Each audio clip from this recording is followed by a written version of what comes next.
안녕하세요. 유튜브 넘버원 축구 분석 전문 채널 골 때리는 TV 배팅맨입니다. 자, 우선 축구 토토 승무패 32회차 말씀드리기에 앞서 우리나라 U20 축구 국가대표 선수들이 4강전에서 이탈리아를 상대로 잘 싸워줬음에도 불구하고 2대1로 패배를 하면서 아쉽게 탈락을 하게 됐는데, 개인적으로는 정말 잘했다라는 생각이 들고, 사실상 예전에 이강인 선수처럼 하이라이트를 받는 선수가 없었다 보니까 16강 진출 전까지는 사실상 좀 관심도가 많이 떨어졌던 건 사실이었는데, 그럼에도 불구하고 머나먼 타지에서 굉장히 좋은 성적을 거둬줘서 대한민국 국민으로서 자랑스럽고 앞으로 우리나라의 축구 미래가 밝다라는 생각을 했습니다. 자, 그리고 개인적으로 제가 채널을 운영하면서 말씀을 드리고 싶은 게 있는데, 저는 축구 토토 승무패 분석 내용을 항상 말씀을 드리면서 영상을 보실 때 무슨 뭐 다큐멘터리나 시사 프로그램을 보는 것처럼 딱딱한 형식으로 보시는 걸 원하지 않습니다. 축구라는 게 아무리 분석을 해서 뭐 선수 하나하나에 대해서 다 안다고 하더라도 막상 경기 결과는 엉뚱하게 나올 수가 있고, 결과를 예측한다라는 게 14경기 모두 정답을 드릴 수가 없기 때문에 항상 듣기 쉽게 또한 재미있게 말씀드리는 걸 하다 보니까, 내가 오랫동안 응원했던 팀에 대해서 제가 웃기게 말씀을 드리거나 이번에 올려드린 골대법으로 폴더스 줄이기에서 개 잡리그라고 말씀을 드리거나 뭐 이런 부분에 대해서 굉장히 민감하게 반응을 하시는 분들이 꼭 계시더라고요. 축구토토 승무패 채널 중에 구독자 수가 가장 많다 보니까 많은 다양한 분들이 계신 건 이해가 가지만, 제가 농담으로 말씀을 드리는 건 좀 그냥 웃어 넘겨주셨으면 좋겠다라는 말씀을 드리고 싶어요. 제가 개 잡리그라고 부르는 것도 아니고 흔히들 다들 그렇게 말씀을 하셔서 편하게 들으시라고 말씀을 드리는 거고, 사실상 저보다 K리그 직관을 많이 가시는 분들은 많지 않을 거다라고 생각이 들고, K리그 심판 판정에도 많이들 불만이 있어서 얼마나 또 이 심판이 어려운 직업인지 심판 자격증도 따보고 속으로 얼마나 K리그를 좋아하는데 그러겠습니까? 그러니까 제가 농담식으로 말씀을 드리는 건 농담으로 들어주시고, 설령 뭐 자기가 응원하는 팀에 대해서 뭐 비꼰다고 하더라도, 기분이 나쁘다고 하시더라도 댓글로 뭐 "안녕하세요. 전북현대 20년째 팬입니다. 김상식 감독님께 상식 없다고 자꾸 하시던데" 뭐 이러면서 글 쓰지 마시고, 웃기면 웃고 안 웃기면 그냥 넘어가 주셨으면 좋겠다라는 말 꼭 당부 부탁드리도록 하겠습니다. 자, 그러면 6억 6천만 원이 이월이 된 축구토토 승무패 32회차 최종픽 시작 전에 최종픽 영상에서 말씀드리지 않는 빨간색으로 표기된 경기들은 한 달에 4,990원, 굉장히 저렴한 멤버십 가족 등급에 가입을 하시면 멤버십 가족 전용 영상으로 중간에 광고 없이 14경기 모든 최종픽 끊김없이 보실 수 있다라는 점 말씀을 드리면서 이번 축구토토 승무패 32회차 시작해 보도록 하겠습니다. 영상 시작 전에 좋아요 눌러주시는 거 잊지 마시고, 구독 아직 안 누르신 분들은 구독 꼭 눌러주시고 좋아요 함께 눌러주시면 감사하겠습니다. 구독을 안 누르고 보시는 분들이 굉장히 많던데 왜 그렇게 보시는지 모르겠어요. 어차피 볼 거 구독 누르고 봐주시면 감사하겠습니다. 누르셨으면 시작해 보도록 하겠습니다. 자, 이번 경기 사간도스 대 삿포로. 자, 이 경기는 사실상 삿포로가 예전에 가와사키 느낌처럼 닭공의 모습을 보여주고 있죠. 이번 시즌 J리그 순위로는 7위를 기록 중이지만 득점은 37득점으로 리그 1위를 기록 중이고, 실점도 31점으로 리그 세 번째로 많은 실점을 보여주고 있는 삿포로입니다. 다만 사간도스의 경우는 뒷공간을 많이 내주는 모습을 보여주고 있고, 득점도 딱히 시원치 않은 상황이기 때문에 이 경기는 기본적으로 사간도스의 승리까지 보기는 힘든 경기다라고 생각을 하고 있습니다. 다만 사간도스 역시 삿포로의 무차별 공격 뒤에 무차별적인 개차반 수비가 받쳐주고 있기 때문에 충분히 전방 압박을 통해서 삿포로의 실수를 유발할 수도 있지 않을까 생각이 들고 있어요. 저는 그래서 이 경기는 삿포로의 미친 득점력 때문에 사간도스의 승리까지는 보기 힘들다라고 생각이 들어서 사간도스의 무합패 투픽으로 선택을 했습니다. 자, 3번 경기 대전 시티즌 대 광주 FC. 저는 일단 이 경기 광주가 승리할 것 같은 생각은 들지가 않습니다. 기본적으로 광주는 산드로 선수와 엄지성 선수가 출전을 하지 못하는데 공격적인 작업에서 특히나 엄지성 선수가 없다라는 점은 측면에서의 스피드 있는 돌파가 떨어질 거다라고 생각이 들고 사실상 이번 시즌 맞대결에서 광주가 홈에서 대전과 0대0 무승부를 기록을 했었는데 그때 당시에 대전 선발 명단과 지금과는 차이가 있다라고 말씀을 드리고 싶어요. 티아고 선수는 후반전에 교체 투입이 됐었고 레안드로 선수는 후반전 거의 20분 정도 남았을 때 투입이 됐었던 점 또한 대전의 수비에는 오재석 선수가 있어줘야 파이팅 있는 수비가 나온다고 생각이 드는데 오재석 선수 또한 그때 당시에 출전을 하지 않았었다라는 점을 생각해 볼 때 광주가 대전 홈에서 승리를 하면서 이번 시즌 최다 연승인 3연승을 깨고 4연승까지 기록한다는 건 무리가 있다라고 생각이 많이 들고 있습니다.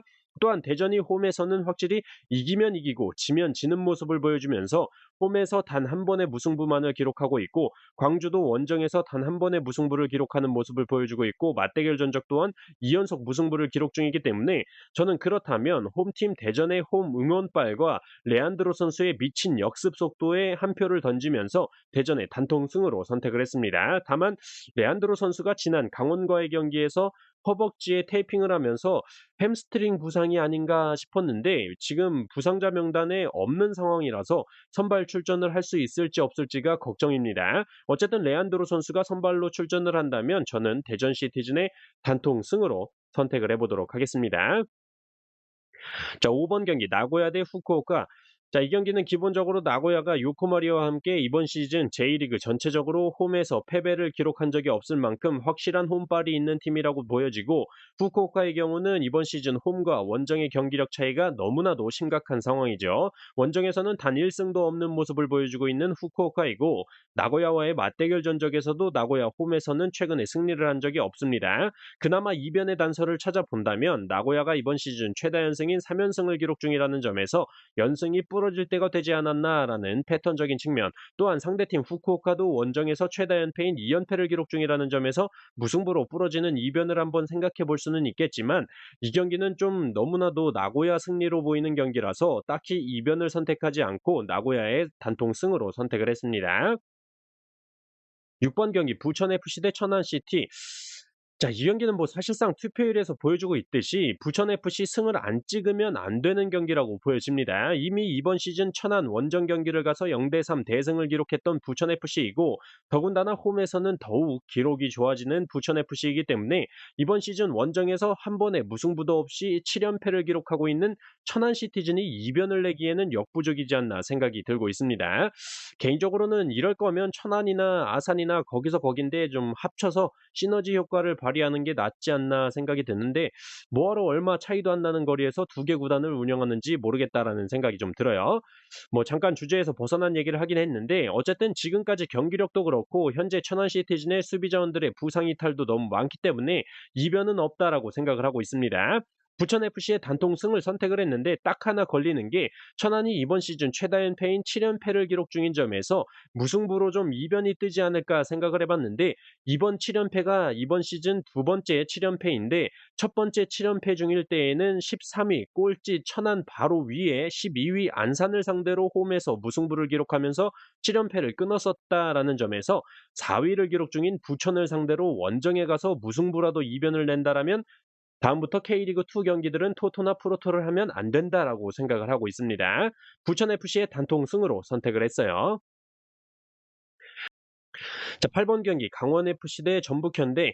자, 우선 지난 4월 맞대결에서 전북이 홈에서 강원을 상대로 0대1로 패배를 기록을 했었는데 그때 당시에 양현준 선수의 극장골로 강원이 승리를 했었는데 수비와의 경합에서 뭐 몸통 박치기가 반칙이다 아니다 말이 많았었던 경기였죠. 어쨌든 그때 전북은 팬들이 김상식 나가라면서 응원도 안 하는 보이콧을 하던 시기였기 때문에 지금과의 상황이랑은 많이 다르다라고 생각을 하고 있습니다. 그때 당시에 송민규 선수가 전반 22분 만에 부상으로 교체 아웃이 됐었는데 현재 두 경기 연속 공격 포인트를 기록을 하면서 좋은 폼을 보여주고 있고 그때 당시에 왼쪽 측면 수비인 김진수 선수도 출전을 안 했었던 경기였죠. 또한 최근 확실히 눈도장을 찍어주고 있는 문선민 선수도 김상식 감독이 기용을 안 해주면서 그때 경기에 뛰지를 못했었지만 최근에는 계속 경기에 출전을 하면서 좋은 모습을 보여주고 있는 상황입니다. 제가 지난 제주 대 강원 분석 내용을 말씀을 드릴 때 제주가 좋은 경기력을 보여주고 있긴 하지만 강원이 이정엽 선수가 돌아오면서 왼쪽에 김대원, 오른쪽에 양현준이 나오는 전술을 보여준다면 충분히 이변을 낼 수 있다라고 말씀을 드렸었는데 그대로 경기에 출전을 하면서 2대2 무승부 이변이 연출이 됐었죠. 다만 이번 경기의 경우는 그렇게 출전을 한다고 하더라도 이변을 내기라는 쉽지 않아 보이고 충분히 지금 안정감을 찾은 전북이 무승부 이상은 할 수 있는 경기다라고 생각이 들어서 강원의 무패 투픽을 선택하려다가 구매 금액을 고려해서 강원의 단통패로 선택을 했습니다. 자, 10번 경기 간바 오사카 대 FC 도쿄. 자, 저는 일단 이 경기는 이번 시즌 컵 경기 결과를 좀 생각해 봐야 될 것으로 보이는데 4월에 리그컵 경기에서 간바 오사카가 FC 도쿄를 상대로 무려 3대 0으로 대승을 기록을 했었고 FC 도쿄 홈으로 가서는 1대 0으로 간바 오사카가 패배를 기록했었는데 그때 당시에 간바 오사카는 71분에 야마모토 선수가 퇴장을 당했었고 FC 도쿄의 득점은 74분에 터졌었죠. 컵 경기에 분명히 양팀 모두 어느 정도의 로테이션은 있었지만 양팀이 맞붙었을 때 기본적인 슈팅 숫자 면에서 간바 오사카가 압도적이었다라는 점을 생각해 볼 때 저는 이 경기 간바 오사카가 패배하지는 않을 것 같다라는 생각이 많이 들고 있습니다. 또한 간바 오사카가 리그를 시작하고 좀 비용신 같은 결과들을 많이 가져오긴 했지만 니가타와 후쿠오카 딱 FC 도쿄의 순위 위아래 팀들을 상대로 원정을 가서 2연승을 기록했다라는 점에서 어느 정도 기세도 탔다라고 생각이 많이 들고 특히 간바 오사카의 후안 알라노 선수가 두 경기에서 연속으로 득점에 성공을 했기 때문에 홈에서 기세를 이어나가지 않을까 생각이 들고 있어요. 또한 FC 도쿄가 공격적으로는 디에고 선수의 활약이 좋긴 하지만 수비적인 측면에서 수비 라인을 맞춰서 업사이드 트랩을 쓰는 것도 아니고 애매하게 라인을 올리면서 상대팀의 뒷공간을 내주는 모습을 많이 보여주고 있기 때문에 저는 이 경기 간바 오사카의 승무 투픽이면 패스할 수 있지 않을까 생각이 들고 있습니다. 패턴적으로도 간바 오사카가 이번 시즌 최다 연승인 2연승 중이라는 점과 FC 도쿄는 이번 시즌 최다 연패인 2연패 중이라는 점에서 양팀 모두 패턴이 끊어지는 상황은 무승부다라고 생각이 들어서 무승부를 추가한 간바 오사카의 승무 투픽으로 선택을 했어요. 자, 12번 경기 요코FC 대 우라와. 자, 일단 이번 시즌 요코FC는 실점이 너무나도 많습니다. J리그 18개 팀들 중에서 실점 1위로 리그 꼴찌를 달리고 있는 상황이고 우라와의 경우는 심지어 원정에서 6경기 동안 무패를 달리고 있는 상황이기 때문에 딱히 이 경기에서 이변을 찾아내기란 어렵다라고 보여집니다. 또한 요코FC는 주축 수비자원인 은두카 선수가 지속적으로 경기에 출전을 하지 못하고 있다는 점과 이번 시즌 상위권 팀들을 상대로는 개털리면서 1득점도 하지 못했었다라는 점을 볼 때 우라와가 원정에서는 득점력이 반으로 줄어들긴 하지만 충분히 요코FC를 상대로 무승부 이상의 결과를 뽑아낼 수 있다라고 생각을 합니다. 하지만 이 경기를 투폴로 가기에는 구매 금액이 좀 아깝다라는 생각이 들고 우라와가 이번 시즌 2연속 무승부가 없는데 지난 경기에서 무승부를 기록했었다라는 패턴적인 부분과 맞대결 전적상 우라와가 요코FC를 상대로 5승 1패를 기록하면서 무승부가 없었다라는 점을 고려해서 저는 이 경기 요코FC의 단통패로 선택을 했습니다. 13번 경기 가와사키 대 산푸이로. 자, 일단 이 경기는 가와사키의 승리까지는 생각하기 어려운 경기다라고 생각을 하고 있습니다. 개새끼들 죄송합니다. 가와사키죠. 가와사키가 이번 시즌 원정보다 홈에서 득점이 너무나도 안 터지고 있고 우리가 알고 있던 닭공의 가와사키는 좀 추억 속으로 사라진 느낌이다라는 생각이 많이 들고 있습니다. 반면에 가와사키가 홈에서 득점도 줄지만 실점도 줄어드는 안정적인 경기 운영을 하는 모습을 볼 수가 있고 산푸이로는 비셀고베, 우라와 나고야를 상대로 원정 3연패를 기록 중인 모습인데 사실상 비셀고베 1위, 나고야 3위, 우라와 5위를 기록 중이기 때문에 상위권 팀들을 상대로만 졌다라는 점에서 원정에서 약하다라는 생각은 들지가 않고 있습니다. 결과적으로 이번 시즌 지금까지의 경기력을 본다면 산푸이로가 우세한 건 맞지만 가와사키도 교체 투입으로만 출전하던 코바야시 유 선수가 이제 풀타임을 뛰기 시작하면서 폼이 올라오고 있는 것 같고 기본적으로 홈에서는 실점이 확실히 줄어든다라는 점에서 맞대결 전적에서 우세한 가와사키가 홈에서 산푸이로를 상대로 패배할 것 같지는 않지만 이번 시즌 경기력을 생각해 볼 때 승리할 것 같지도 않다라는 생각이 많이 들고 있어요. 결과적으로 산푸이로가 원정 3연패를 무승부로 끊어낼 타이밍이다라는 생각이 들어서 저는 이 경기 가와사키의 단통 무승부로 선택을 했습니다. 자, 14번 경기 수원 삼성 대 인천 유나이티드. 자, 일단 5월 5일 맞대결에서 수원 삼성이 인천 원정을 가서 0대 1로 승리를 기록을 했었는데 일단 그날도 전체적으로 인천이 경기를 주도를 했었고 많은 찬스를 얻었지만 득점에 성공을 하지 못했던 상황이었고 수원 삼성은 이기재 선수의 프리킥 한 방으로 승리를 했었죠. 근데 그날 솔직히 비도 오고 이기재 선수가 프리킥을 찼을 때 골키퍼 반응 속도가 좀 너무 떨어졌었다라고 생각이 들었는데 그때 골키퍼가 민성준 선수인데 현재 부상으로 출전을 하지 못하기 때문에 이태희 골키퍼나 김동원 골키퍼가 출전을 하고 있다라는 점에서 그나마 다행이다라고 생각을 하고 있습니다. 또한 주중 경기에서 수원 삼성이 안병준 선수의 골로 광주를 상대로 승리하나 싶었으나 후반에 가면서 전체적으로 급격한 체력 저하를 보여줬고 결국 교체 투입된 광주의 토마스 선수에게 멀티골을 쳐먹히면서 정말 수원 삼성이 이렇게까지 나락을 갈 수가 있나라는 생각이 들 정도였습니다. 반대로 인천의 경우는 주말에 대전을 상대로 김보섭 선수와 은포크 선수의 활약으로 1대3 대승을 기록을 했고 주중에는 FC 서울을 상대로 1대1 무승부를 기록을 했죠. 김보섭 선수와 제르소 선수의 마무리 굉장히 좋았고 특히 제르소 선수의 공도 까고 상대편 대갈박도 까버리는 슈팅은 거의 뭐 일석이조의 골이었습니다. 특히나 김보섭 선수의 최근 컨디션이 굉장히 좋고 천성훈 선수도 부상에서 복귀를 한다라는 얘기를 들었기 때문에 제르소, 에르난데스, 김보섭, 은포크, 천성훈까지 합세한 공격 자원 굉장히 풍부하다라고 생각이 들고 무너져가는 수원 삼성을 상대로 최소한 무승부 이상은 거두지 않을까 생각이 들고 있습니다. 추가적으로 축구 토토 승무패 14번 경기에서 22년 1회차부터 지금까지 4회 연속으로 정배 결과가 안 나온 적은 없었는데 현재 3회 연속 정배 결과가 안 나오고 있다라는 점에서 이제는 정배 결과가 나올 차례다라는 패턴적인 부분까지 포함을 해서 정배를 받고 있는 인천의 단통승으로 선택을 해서 저는 수원 삼성의 단통패로 선택을 했습니다. 자, 이렇게 축구토토 승무패 32회차 제가 선택한 최종 픽에 대해서 모두 말씀을 드려봤습니다. 잘 참고하셔서 이번 축구토토 승무패 32회차 골 때리는 TV 가족분들 좋은 결과 있으시길 바라겠습니다. 이상입니다.